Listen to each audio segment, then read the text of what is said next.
Nisamehe Baba. Karibu katika simulizi mpya inayokwenda kwa jina la Nisamehe Baba. Simulizi yenye kisa cha kweli katika maisha haya. Simulizi iliyojaa upendo, uongo pamoja na manyanyaso. Mtunzi na msimuliaji wa simulizi hii ni mimi Faraja Simkwai. Unaweza kunipata katika mitandao ya kijamii Facebook, Instagram, TikTok pamoja na YouTube. Napatikana kama Faraja Simkwai. Anayetuelezea kisa hiki ni kijana anayefahamika kwa jina la Moses Pesa Mbili. Ni kipi ambacho alimkosea baba yake Moses hadi kufikia hatua ya kumuomba msamaha baba yake? Twende naye sambamba. Moses anaanza kutusimulia. Anasema, kwa majina yangu nafahamika kama Moses Pesa Mbili, jina nililopewa na wazazi wangu. Mimi ni mtoto wa tatu katika familia yetu yenye watoto wanne. Watoto wa kiume tupo wawili na watoto wa kike wapo wawili. Mimi ni mzaliwa wa Kigoma Ujiji. Katika familia yetu mimi ndio mtoto niliyebahatika kusoma na kupata kazi nzuri ambayo imenifanya niishi katika mazingira na maisha mazuri katika familia yangu. Hivyo changamoto ndogo ndogo katika familia yangu mimi ndiye nilikuwa nazitatua. Moses, mimi naipenda sana familia yangu, hususan baba yangu Mzee Pesa Mbili, kwa sababu amenisomesha kwa tabu sana. Niliona namna baba yangu alivyopambana na kutupigania ili kuhakikisha kila mtoto anafikia ndoto zake. Bahati haikuwa kwa ndugu zangu wengine, kwani wao walishia kidato cha 4 tu. Mama yetu alifariki miaka 10 iliyopita, hivyo baba yetu ndiye aliyekuwa na jukumu zito la kutolea sisi watoto wake. Baba yetu hakutaka kuoa mwanamke mwingine, ni kwa sababu alihofia tusije tukapata manyanyaso kutoka kwa mama wa kambo, kutokana na stori ambazo tulikuwa tukizisikia huko mtaani kwamba mama wa kambo huwa wanawatesa watoto wa wanaume zao. Hivyo baba aliamua kusimama yeye mwenyewe katika malezi ya watoto wake. Baada ya kumaliza masomo nilipata kazi jijini Dar es Salaam. Baada ya kupata kazi, ndani ya miaka 3 nikafanikiwa kuoa. Nilimuoa binti mmoja anayefahamika kwa jina la Anastasia Selemani. Binti huyu tulitoka naye katika mkoa mmoja huko Kigoma. Nilimuoa binti huyu ni kwa sababu alikuwa ni binti mtiifu, mpole, mnyenyekevu, hali iliyopelekea nivutiwe kumuoa mwanamke huyu. Kikweli mimi na Anastasia tulikuwa tunapendana sana. Hakuna hata siku moja ambayo amewahi kunivunjia heshima wala kuonyesha dharau mbele yangu. Tabia yake ilizidi kunivutia siku baada ya siku. Mimi pamoja na mke wangu Anastasia tulibahatika kupata mtoto mmoja wa kiume tuliyemwita kwa jina la Christian. Mtoto wetu alikuwa na umri wa miaka 5. Kiukweli familia yangu ilikuwa ni familia yenye furaha sana. Mara nyingi ndugu zangu walikuwa wanakuja kunitembelea, lakini kitu kimoja ambacho kilikuwa kikinishangaza ilikuwa ni ndugu zangu walikuwa hawakai muda mrefu nyumbani kwangu, jambo ambalo lilikuwa likinipa wasiwasi. Nilikuwa najiuliza mara nyingi, ni kwa nini ndugu zangu hawakai muda mrefu nyumbani kwangu pindi tu wanaponitembelea? Mara nyingi walikuwa wanakaa siku 3 kisha wanaondoka. Na kila nilipojaribu kuwauliza kwa nini walikuwa wanakaa muda mchache nyumbani kwangu, walikuwa wananiambia kwamba hakuna tatizo lolote, ila wanaamua tu kurudi nyumbani mapema. Nakumbuka siku moja kaka yangu anayefahamika kwa jina la Daudi alikuja nyumbani kwangu kunitembelea. Nakumbuka baada ya kukaa siku moja tu pale nyumbani, aliniita na kuniuliza. Kaka yangu akaniambia, Moses mdogo wangu, una hakika hii familia yako ina amani na upendo kama ambavyo huwa wanatuambia? Nikamwambia, ndio kaka. Kwa nini umeniuliza hivyo kaka yangu? Kwani kuna shida yote ambayo imetokea? Kaka akaniambia, hakuna shida mdogo wangu. Kaka kaendelea kuongea. Akaniambia, hivi Moses, hujawahi kufikiria kwa nini ndugu zako tukiwa tunakuja hapa nyumbani kwako tunawahi kuondoka? Ulishawahi kujiuliza hata mara moja? Nikamwambia, kaka, ndio. Jambo hilo huwa linaniumiza kichwa siku zote na huwa sipati majibu. Ni kwa nini huwa mnanifanyia hivyo? Kaka akasema, ukweli ni kwamba mdogo wangu Moses, tatizo kubwa ni mke wako. Mke wako hapendi sisi ndugu zako tuje hapa nyumbani kwako. Mara nyingi huwa anatuambia kwamba mwisho wa kukaa katika nyumba yako ni wiki moja tu na hatutakiwi kuzidisha zaidi ya hapo, na ndio maana huwa hatukai sana. Nikamwambia, kaka Daudi, ni kweli hicho unachokisema kaka? Mke wangu huyu Anastasia ndiye anawafanyia hivyo? Kaka akaniambia, ndio Moses, ni kweli, ila huwa tunaogopa kukwambia tunaogopa kukuharibia ndoa yako, kwa sababu mara zote huwa unaongea kwamba familia yako ni familia yenye upendo na mshikamano. Jana nilivyofika tu, mke wako aliniambia kwamba sheria ni ile ile ya siku zote, hakuna kuzidisha siku kama kawaida. Ndio maana nikaamua nikwambie ukweli, na sio kwamba nakwambia ukweli huu ili kuondoa amani ya ndoa yenu. Naongea tu ili usije ukajihisi vibaya ni kwa nini huwa tunakaa siku chache pindi tunapokuja kukutembelea. Kingine ni kwamba usimfokie mke wako, ila muulize tu kwa uzuri ni kwa nini huwa anatufanyia hivyo sisi. Ni kwa nini huwa anatufanyia hivyo sisi ndugu zako, au na wewe ndugu zake huwa unawafanyia hivyo kama yeye anavyotufanyia sisi. Nikamwambia hapana kaka, mimi ndugu zake huwa nawapokea vizuri, tena bila kuwapa masharti yoyote ya kukaa hapa kwangu. Ila asante kwa taarifa, nitalifanyia kazi swala hilo. Kaka akaniambia sawa Moses, ila mimi kesho naondoka kwa sababu nilipita tu hapa, nilikuwa na mishemishe zangu zingine hapa mjini. Nikamwambia sawa kaka, asante kwa taarifa, lakini jisikie huru, jisikie upo nyumbani, hapa ni kwako tu. Muda wote unakaribishwa, hayo ni maneno ya mpitaji tu. Kaka akaniambia sawa mdogo wangu, kisha mimi nikaelekea bafuni kuoga. Lakini moyoni mwangu na kichwani mwangu nilikuwa najisemea kwamba hivi ni kweli haya ananiambia kaka yangu kwamba mke wangu Anastasia ana tabia mbaya kiasi hiki? Haiwezekani. Mke wangu hawezi kuwanyanyapaa ndugu zangu kiasi hiki. Lazima nimwambie ukweli. Hii tabia siitaki kabisa. Sitaki kuisikia wala kuiona. Sikuiona. Kumbuka usiku tukiwa tumelala, nilimuuliza mke wangu Anastasia. Nikamuita. Nikamwambia mke wangu. Akaitika be mme wangu. Nikamuuliza, hivi mke wangu unanipenda kweli? Anastasia akaniambia, ndio mume wangu, nakupenda sana, tena zaidi ya neno lenyewe sana. Nikamwambia sawa mke wangu. Hivi ndugu zangu pia unawapenda? Akaniambia ndio mume wangu, ndugu zako wewe ni sawa na ndugu zangu mimi. Nikamuuliza tena mke wangu, hivi kwa mfano mke wangu, ndugu zangu mimi unapendelea wakae muda gani hapa nyumbani wakija kututembelea? Mke wangu akaniambia, mume wangu bwana, swali gani hilo sasa unaniuliza? Hapa ni nyumbani kwao, muda wote na saa yoyote wanakaribishwa. Hawana muda maalum wa kukaa hapa nyumbani, hapa ni kwao. Unajua mume wangu, Waswahili walisema ukipenda boga penda na ua lake. Sasa nawezaje kukupenda wewe boga langu nikaliacha ua lako ambalo ndio ndugu zako? Furaha yako wewe mume wangu ndio furaha yangu mimi Anastasia. Kama furaha yako ni kukaa na ndugu zako, hata mimi ni furaha yangu pia. Na wapenda ndugu zako kama ninavyokupenda wewe mume wangu. Hakuna siku ikatokea nikawadharau ndugu zako kipenzi changu. Sasa hapa nikawa najiuliza, nikawa na maswali mengi kwamba ni yupi mkweli kati ya watu hawa wawili, kati ya mke wangu au kaka yangu? Mbona mke wangu inaonekana hayupo hivyo kama kaka alivyosema? Au itakuwa hawa ndugu zangu tayari wameanza kuwa na gubu na mke wangu, hawapendi furaha ya ndoa yetu mimi pamoja na mke wangu? Au haya maneno niache tu, nisije nikamchukia mke wangu kwa sababu ya maneno ya kuambiwa. Nilijisemea maneno haya moyoni mwangu. Nikamwambia sawa mke wangu mzuri, nimekuelewa, lakini mke wangu, si unajua baba yangu ni mgonjwa na pale nyumbani hakuna mtu wa kumwangalia, na hali ya kiuchumi ya ndugu zangu wengine ni kama unavyojua. Tumaini pekee lililobaki na mtu pekee wa kumtunza baba yangu ni mimi mwenyewe. Hivyo tumejadiliana mimi pamoja na ndugu zangu, tukaona kwamba ni bora tumlete hapa nyumbani ili tuanze kuishi naye, ni kwa sababu sisi tupo vizuri kiuchumi. Mke wangu akaniambia, haina shida mume wangu, wewe mlete tu baba hapa nyumbani, nitaishi naye vizuri kama baba yangu mzazi, atapata mahitaji yote muhimu anastahili kuyapata, sitokuangusha, ninakuahidi hilo mume wangu.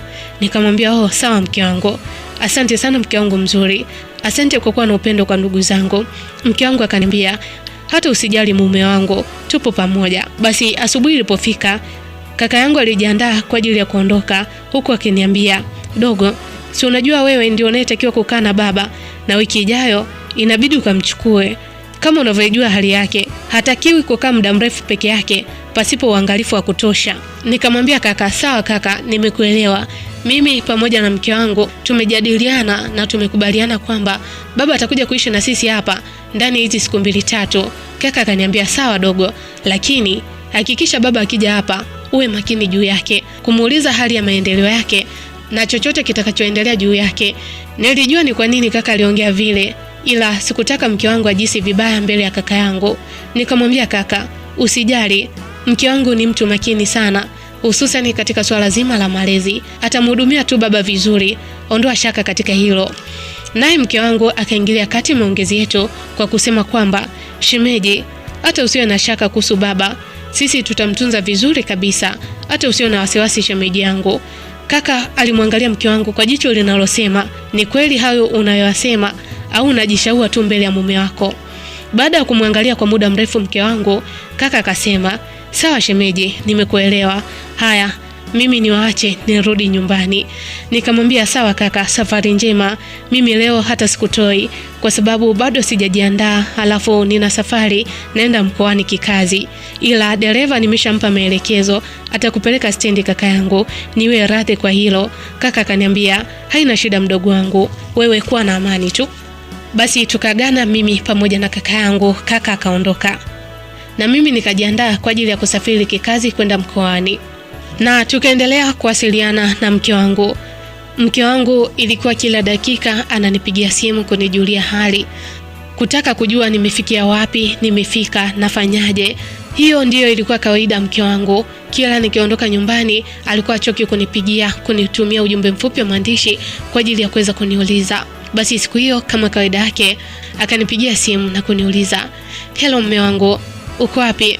Nikamwambia, mke wangu mzuri, tayari nimeshafika jijini Mwanza na nimefika muda, ila kwa kuwa nilikuwa nimechelewa na nimechoka nikasahau kukupa taarifa mke wangu kipenzi. Naomba unisamehe mke wangu." "Si umenisamehe?" Mke wangu akaniambia, mume wangu, pole. Nilijua tu uende utakuwa umechoka. Pole kwa safari mume wangu. Unajua mume wangu, haijalishi leo uko mbali na mimi, mawasiliano yetu yalikuwa chini, lakini akili yangu bado inajifunza njia mpya ya kukupenda na kufikiria juu yako, iwe kwa sababu ya kitu ninachoona, kusikia, kunusa, kuonja au kuhisi. Ikiwa ni kikubwa au kidogo, daima kuna kitu ambacho kitanikumbusha juu yako. Moyo wangu umeumbwa kwa ajili ya mtu mmoja tu ambaye ni wewe. Niko tayari zaidi kutumia wakati wangu wa zawadi ya uzima kutoka kwa Muumba katika huu ulimwengu kwa ajili yako. Nitakusubiri milele ikiwa nitahitajika kusubiri zaidi ya hapa. Nadhani kikubwa ninachotaka kutoka kwako ni upendo wako tu mume wangu. Unajua mume wangu, nimejifunza mengi kutoka kwako, kutokuwa na sababu katika kupenda, jinsi ya kusamehe unayempenda bila kinyongo, na jinsi ya kuithamini kila sekunde inahesabika juu yetu. Pengine niseme wewe ni mtu na nusu, tena mtu wangu wa maana kabisa.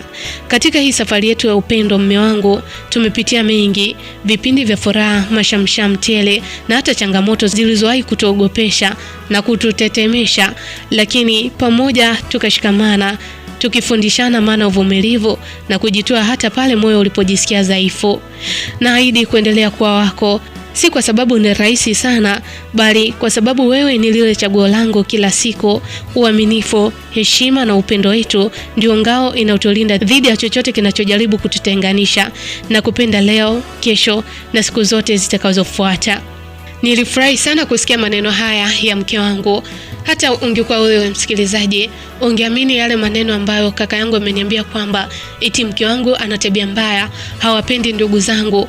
Kwa maneno haya matamu, kwa tabia hii nzuri ambayo anaionyesha mbele yangu, kwa nidhamu hii, hapana, kaka yangu itakuwa amechanganya mafaili. Kuna sehemu atakuwa amechanganya. Nikamwambia mke wangu, unajua mke wangu, wewe ni mshairi wa moyo wangu. Uchorae kila pumzi yangu kwa maneno yasiyoonekana lakini yanayosikika masikioni. Mke wangu, wewe ni upepo wa bahari unaoiburudisha nafsi yangu wakati wa jua kali.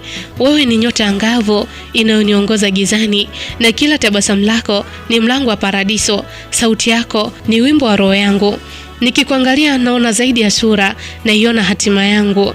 Naamini kuwa upendo huu ni kama mti wa mpingo mrefu wenye nguvu na ushindwe na dhoruba.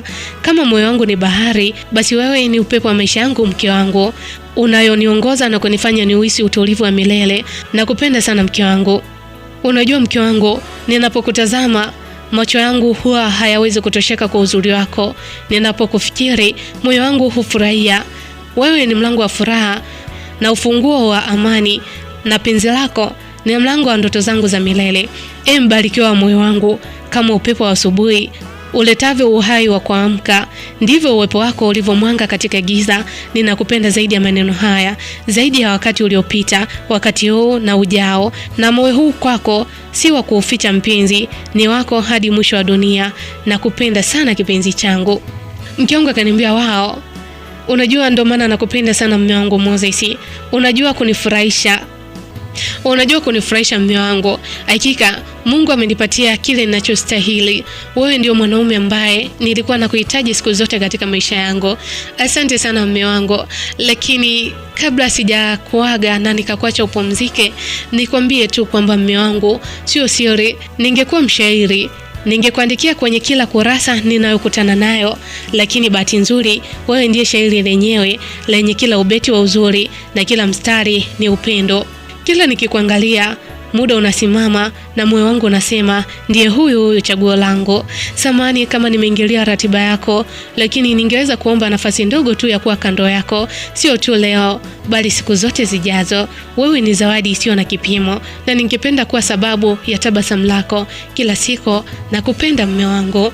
Nikamwambia asante mke wangu, lakini natamani muda wote niwe na wewe, lakini majukumu ya kikazi ndio ambayo ameniweka mbali na wewe kipenzi changu. Lakini usihofu, kesho kutwa tu nitakuwepo hapo nyumbani, na nikifika tu basi moja kwa moja nitaenda kumchukua na baba ili afaidi matunda ya sisi watoto wake. Au unasemaje mke wangu? Mke wangu akasema, wao, ni jambo zuri sana mume wangu. Ndio maana nakupenda, kwa sababu mume wangu wewe ni mtu mwenye huruma, mwenye upendo wa dhati, si kwa mke wako tu, hata kwa wazazi wako pamoja na ndugu zako. Nakupenda sana mume wangu, na najivunia kwamba nimepata baba bora wa watoto wangu katika maisha yetu hapo baadaye. Hakika najivunia wewe mume wangu. Basi baada ya siku chache niliweza kurejea tena nyumbani. Maisha yetu yaliendelea kama kawaida. Tuliendelea kupendana mimi pamoja na mke wangu. Kila siku tulikuwa tukipeana maneno matamu, maneno mazuri, maneno ambayo yalikuwa yanaendelea kudumisha penzi letu.